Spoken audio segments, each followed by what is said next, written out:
Um, Hi everyone, this is Danielle. I just wanted to make a quick little informational video slash tutorial on options. Okay, so here we go. So in options, there are two different types of contracts that you can buy. Call options are contracts that you buy when you are thinking that a stock price is going to increase. When you buy them, you always want to find a strike price that's actually below the current trading price. And the lower the strike price is, it's also going to be more expensive, but you'll be more in the money, so there's a higher potential for profit.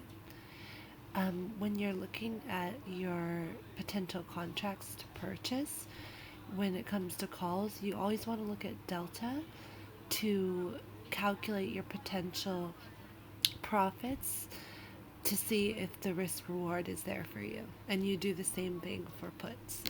So, puts are contracts that you buy when you think the stock price is going to decrease. You always want to buy your puts with a strike price that's actually above the current trading price. Um, and again, you want to check the delta when you're looking at the detailed information on the option to see how much you can profit from it and if that risk reward ratio is there for you. Okay, next. So, when you're buying and selling, you always want to look at the strike price.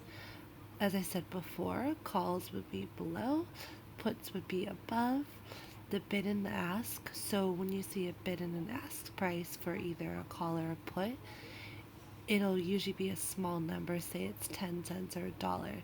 So 10 cents for a call, you would actually be paying $10 for the entire contract because you multiply the price that you see for bid and ask times 100. Yep, and you do the same thing for puts as well. So when you're buying, just like regular stocks, you have to buy at the ask price, and when you sell, you generally, if you want to sell, you need to sell at the bid price.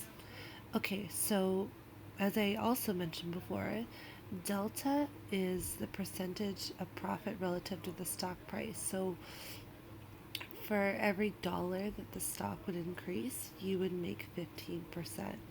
So if delta is 0.15, you're making 15%, 0.31, 31%, etc. Except you're actually multiplying this number times 100 as well. So everything that you're calculating so far is a small number that needs to be multiplied times 100 to get the legitimate potential for price and profit. Another thing to think about is theta. So, theta is the daily rate of decay, and every single day, theta determines by how much the um, how much the value of your contract decreases. And theta would also be a small number. So you want to be looking at the delta and the theta in the contract before you purchase it to see if the risk reward is there. Okay, so delta would really be the potential reward, and theta is kind of a middleman because it's something that you're risking every single day that's a separate risk from the risk of your contract being out of the money. Okay, so I explained about delta. Basically, it's relative to the price action. If the current price of your stock moves up by $10 and you have a delta of 0.30, it could be up $3 in the option price, which would be actually be equivalent to 300. And then if it goes the other way, if it decreases, you'll be out of the money by 30%, which would also be a 300% decrease. Okay, so options and stock prices differ because the option contract is out of the money because of a decrease in current stock price would actually take more movement upwards to be in the money again. So once the delta goes down, it actually takes more for it to move back up. So it moves a little bit differently than just the regular stock price that we are used to. And then also with Theta added into that, if it's going down over a series of days, the loss in value, of course, is going to be much higher than just the actual current trading price versus your purchase price. And then this just talks more about Theta and the decay and how it works. It kind of works on a curve, so as it gets closer and closer to the expiration date, Theta becomes more exponential because every single day the number that Theta is taken out of the value of the stock, but that's added on, and the value decreases. Day one, Theta again. Day two, Theta again. But because the value is decreasing and Theta stays constant, the actual damage that Theta does increases the closer that you get to the expiration date.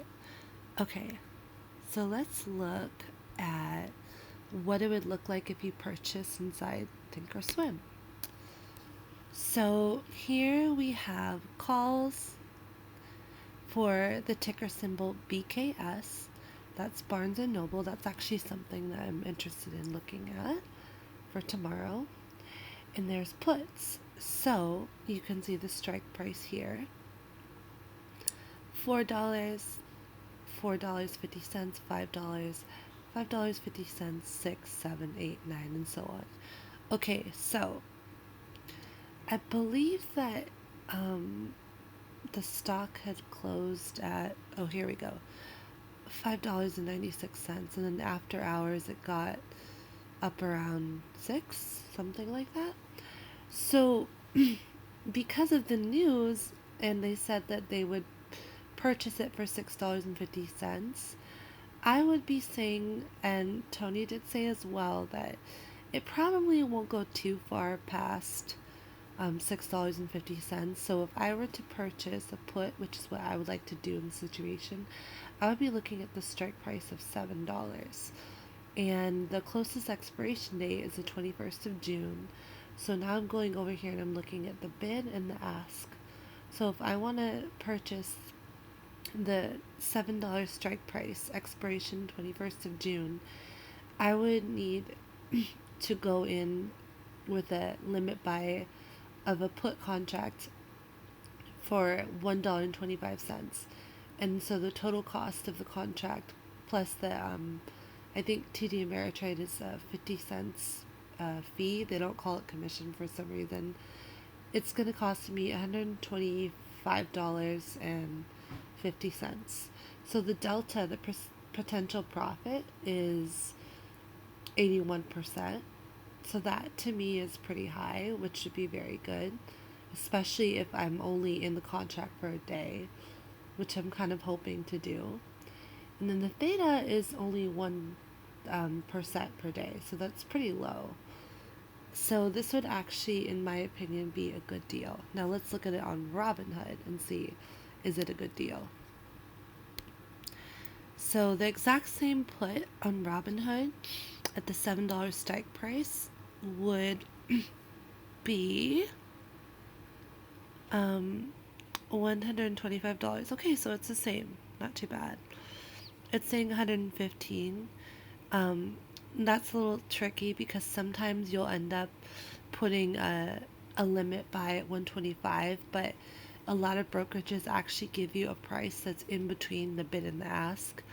But there's no way of knowing the exact price you'll get, but this would be the maximum that you would pay. Okay, so then we see here, I actually prefer this layout more personally. The delta is a little bit less, so here it's 0.77, and the theta is the same.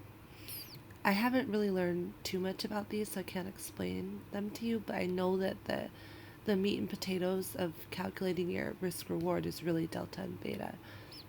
I promise. Okay, so 77 cents for delta, and theta is 0.1. So that's a pretty good, in my opinion, risk reward, especially if you're going to be this in the short term. But just remember, the longer you hold it, theta decay is going to start to become exponential. Alright, now let me figure out how to end this video because